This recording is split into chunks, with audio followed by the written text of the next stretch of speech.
अब से कुछ समय पहले अहमदाबाद एयरपोर्ट से एक जहाज 242 लोगों को लेकर के प्रस्थान करता है या टेक ऑफ करता है लंदन के लिए।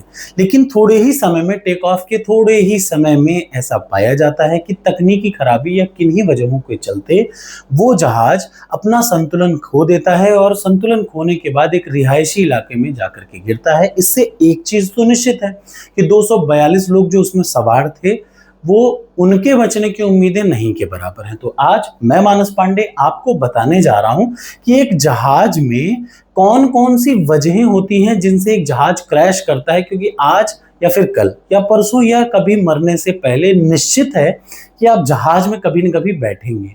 तो आपको ये तो पता होना चाहिए कि भैया जहाज फेल करता है तो कैसे करता है। अब आपके सामने जो जहाज दिख रही है, उस जहाज की जो मेन आत्मा है वो ये है, दो इंजन।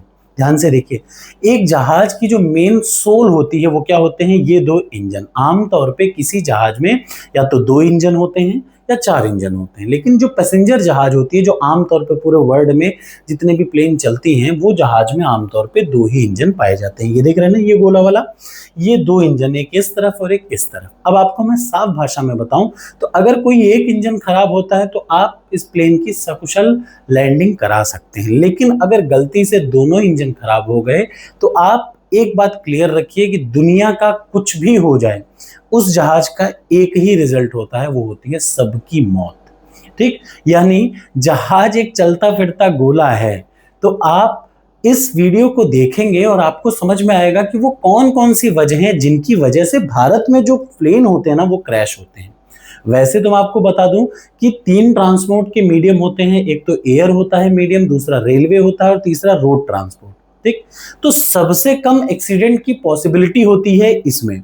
ये भी सबसे जरूरी बात याद रखिए, सबसे कम एक्सीडेंट की पॉसिबिलिटी होती है एयर ट्रांसपोर्ट में। लेकिन अगर यहाँ पे कोई एक्सीडेंट होता है तो बचने की पॉसिबिलिटी सबसे कम होती है एयर ट्रांसपोर्ट में। ये सबसे खास बात है, यही याद रखिएगा कि एयर ट्रांसपोर्ट में एक्सीडेंट तो मिनिमम होगा, लेकिन अगर एक्सीडेंट होता है तो उस कंडीशन में बचने की प्रोबेबिलिटी निल है। इसमें एयर ट्रांसपोर्ट में। तो आज आपको मैं बताने जा रहा हूं कि वो कौन कौन से वजह हैं, वो कौन कौन से कारण होते हैं जिनकी वजह से कोई एयरक्राफ्ट क्रैश करता है। तो दो चीज हैं, एक तो दो इंजन होते हैं और दो सबसे ज्यादा जरूरी होता है वो नीचे के क्या होते हैं, जो लैंडिंग गियर्स होते हैं।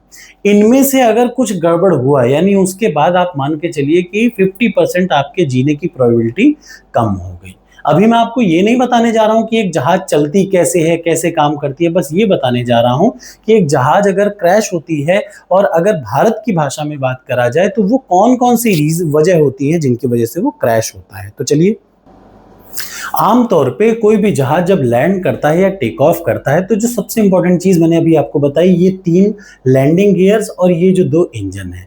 इंजन कुछ अंदर से देखा जाए तो इस तरीके का बना रहता है, आप सभी को पता होता है। इधर से हवा आती है, फ्रेश एयर ये आगे से घुसेगी और बीच में आग मतलब कंबशन होगा। देखिए, फ्रेश एयर आती है, उसको कंप्रेस किया जाता है, कंप्रेस करने के बाद यहाँ पे कंबशन होता है, यानी उसके ऊपर तेल छिड़कते हैं, जो फ्यूल है वो छिड़कते हैं। उसके बाद उसको पीछे की ओर धकेला जाता है। जितनी पावर से पीछे ढकेलेंगे उतनी पावर से फ्लाइट या जहाज आगे की ओर बढ़ेगी। तो ये जो आपको दिख रहा है ये इस साइड का है जो आप देख पा रहे हैं। अब हम लोग बात करते हैं कौन कौन से वो मेजर कारण है भारत में जिनकी वजह से एक जो जहाज है ना वो एक्सीडेंट या क्रैश कर जाता है। तो वन बाय वन समझिए। जो सबसे पहला और सबसे इंपॉर्टेंट है वो क्या है, रनवे सेफ्टी का इशू। रनवे सेफ्टी इशू क्या होता है कि आमतौर पर, और ये सबसे बड़ी चीज है, 2023 में एक डेटा आया जिस डेटा में ये बताया गया, ये वर्ल्ड, एक इंडिया लेवल पे नहीं, पूरे वर्ल्ड की सुरक्षा रिपोर्ट बताती है। IATA 2023 की रिपोर्ट कहती है कि 50% से ज्यादा जो एयर के ट्रांसपोर्ट में एक्सीडेंट्स होते हैं वो किस वजह से होते हैं, या तो लैंडिंग करते समय या टेक ऑफ करते हैं। सबसे जरूरी याद रखिए, जो मेजर एक्सीडेंट होते हैं किसी भी जहाज के, वो सब 50% एक्सीडेंट जहाज में किस वजह से होते हैं कि जो पायलट्स होते हैं वो लैंड नहीं करा पाते या उनको सही से टेक ऑफ नहीं करा पाते। इन्हीं दो स्टेप में सबसे ज्यादा दुर्घटनाएं होती हैं। दूसरी जो इंपॉर्टेंट चीज है क्या होता है, देखिए बहुत फिक्स चीज है ऐसा नहीं है कि जहाज में बहुत अलग चीज होंगी, नहीं। सबसे पहला, लैंडिंग या टेक ऑफ आपने सही से नहीं कराया, तब एक्सीडेंट होगा। दूसरा, पक्षी टकरा जाना। अभी आपने देखा होगा हाल ही में इंडिगो का एक जहाज था जिससे एक ईगल टकरा गया था भारत में ही। उस ईगल के टकराने की वजह से जान माल का ऐसा खतरा था कि बस किसी तरीके से वो बच गई।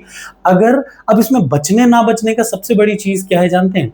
एक तो रनवे सेफ्टी इशू है। रनवे सेफ्टी का मतलब लैंडिंग और टेक ऑफ। दूसरा, बर्ड स्ट्राइक। ऐसे हर कंडीशन में जो सबसे जरूरी होता है वो होती है पायलट की सूझबूझ और एट ए टाइम पायलट में डिसीजन लेने की कैपेबिलिटी कितनी है। सामने की सिचुएशन देख के एक पायलट कैसे डिसाइड करता है कि अब क्या करना चाहिए, ये सबसे ज्यादा जरूरी है। वैसे तो मैं बता दूं कि आमतौर में किसी भी प्लेन में दो डबल लेयर का जो एंटी बर्ड स्ट्राइकर लगा रहता है शुरुआत में, बट उसका खास फायदा नहीं होता। वो टकराता है, एक पक्षी टकराती है और टकराने के बाद इस हिसाब से कुछ स्थिति हो जाती है। ठीक। और क्या है देखिए, और सबसे अलग मीडियम क्या है? बर्ड स्ट्राइक, या तो पक्षियों की वजह से हो जाएगा। ठीक। और अगली चीज क्या है? Human factor and fatigue. अगर देखिए, सबसे चीज है इंसान की सूझबूझ, जो पायलट की सूझबूझ, अगर वो ज्यादा से ज्यादा थक जाता है। ये देखिए, इधर देखिए, 20 से 30% में जो एक्सीडेंट होते हैं, सबसे ज्यादा 50% एक्सीडेंट क्यों होते हैं? लैंडिंग या टेक ऑफ के समय पे। जो 20% एक्सीडेंट होते हैं किसी भी जहाज में, वो किस वजह से होते हैं ये भी जानना जरूरी है। वो इस वजह से होते हैं कि जो पायलट्स या जो क्रू मेंबर हैं वो जरूरत से ज्यादा थके होते हैं, उन पे वर्कलोड 10-10, 12-12 घंटे का रहता है। That's why they are unable to decide. अगर आप ही 2 दिन लगातार 12 घंटे 10 घंटे लगातार जग लेंगे तो आपकी जो सोचने की या डिसीजन लेने की कैपेसिटी है वो थोड़ी सी कम हो जाएगी। ये सच है। लगातार आप स्वाइप कर रहे हैं इससे उधर, उससे उधर, उससे इधर, तो आपको निश्चित तौर पे ये दिक्कत जरूर आएगी। ठीक। सबसे जरूरी देखिए, ये एक इस समय सबसे बड़ा प्रॉब्लम बन करके उभरा है पूरे वर्ल्ड में। ये क्या है देख लीजिए, कंट्रोल्ड फ्लाइट इनटू टेरेंस। याद रखिए, कंट्रोल्ड फ्लाइट इनटू टेरेंस, यानी जहां कहीं भी हिली एरिया रहेगा उन जगहों पर लैंडिंग करने में निश्चित तौर पे दिक्कत आ रही है। क्यों लैंडिंग में क्यों दिक्कत होती है समझिए। एक जहाज इतनी तेजी से आ रहा है, 500, 400, 300 किलोमीटर प्रति घंटे की स्पीड से आ रहा है, और आप उसको 1 किलोमीटर में रोकना चाह रहे हैं, 1 से 1.5 किलोमीटर के भीतर में रोकना चाह रहे हैं। तो आप खुद समझ के देखिए कि अगर आपने लैंडिंग और टेक ऑफ में थोड़ा सा भी गड़बड़ी की, यानी निश्चित तौर पर death will be the result of that. ठीक। तो सबसे बड़ी प्रॉब्लम क्या है? Controlled flight into terrain. जब कभी हिली एरिया में, जैसे नागालैंड में, अभी हाल में आपने देखा होगा, एग्जांपल भी मैंने दे रखा है, नेपाल में 2023 में एक फ्लाइट क्रैश कर गई। उसमें सबसे बड़ी प्रॉब्लम क्या थी? जो पायलट ने एरर करी, पायलट की एरर की वजह से वो एक्सीडेंट हुआ। ठीक। ये एक इस समय सबसे बड़ा चैलेंज हो रखा है पूरे वर्ल्ड के सामने कि टेरेंस में कैसे आप उनको, क्या देख लीजिए लिखा भी हुआ है कि विश्व स्तर पर विमान दुर्घटनाओं का सबसे बड़ा कारण है पहाड़ी क्षेत्रों में लैंडिंग कराना।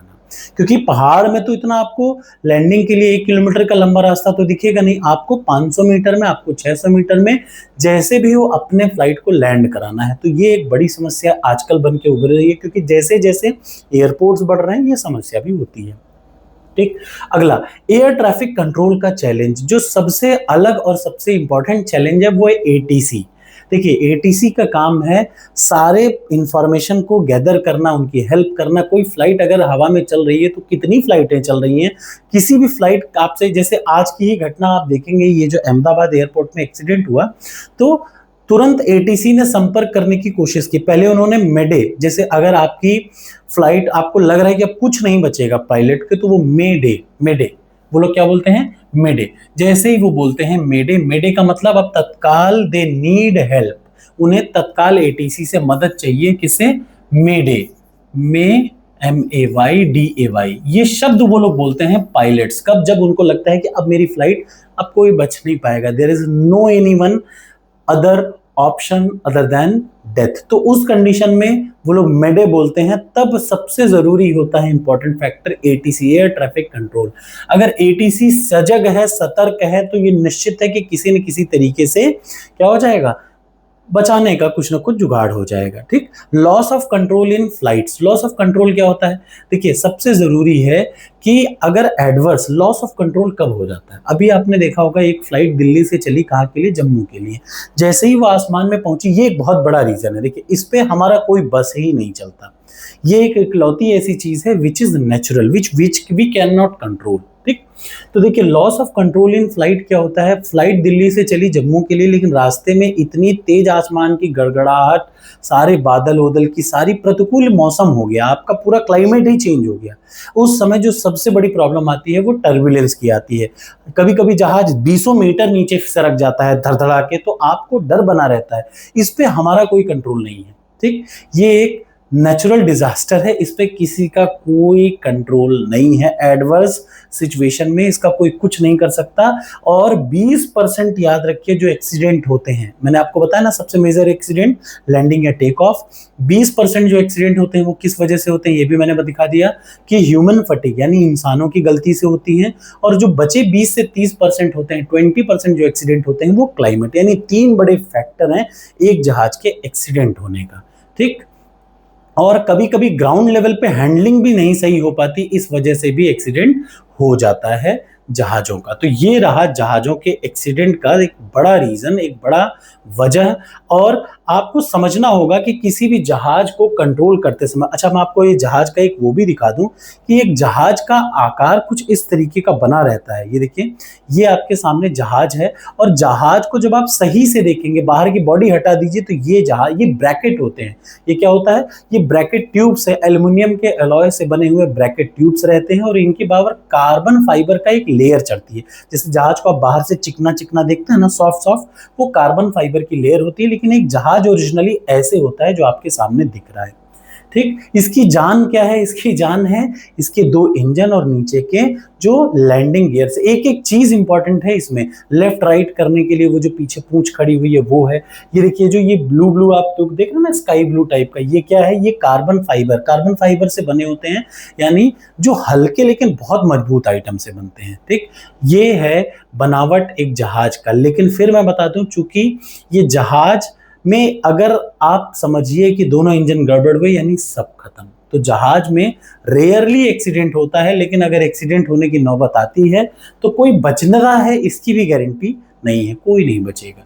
So this is simplest way. देखिए, ये आमतौर पे पक्षी से टकराने के लिए डबल लेयर का ये लगा रहता है आगे, या अगर कोई बर्ड स्ट्राइक हो रही है तो उससे बचने के लिए क्या लगा रहता है, ये देखिए, तो आपको दिख रहा होगा ये फ्रंट पे, ये बर्ड स्ट्राइक बैरियर। ठीक, इस तरीके की ये जाल इंटरनल क्वालिटी है, इंटरनल बनावट है किसी भी जहाज की। आशा है आपको वीडियो अच्छी लगी होगी, बाकी का आप कमेंट बॉक्स में बताइएगा।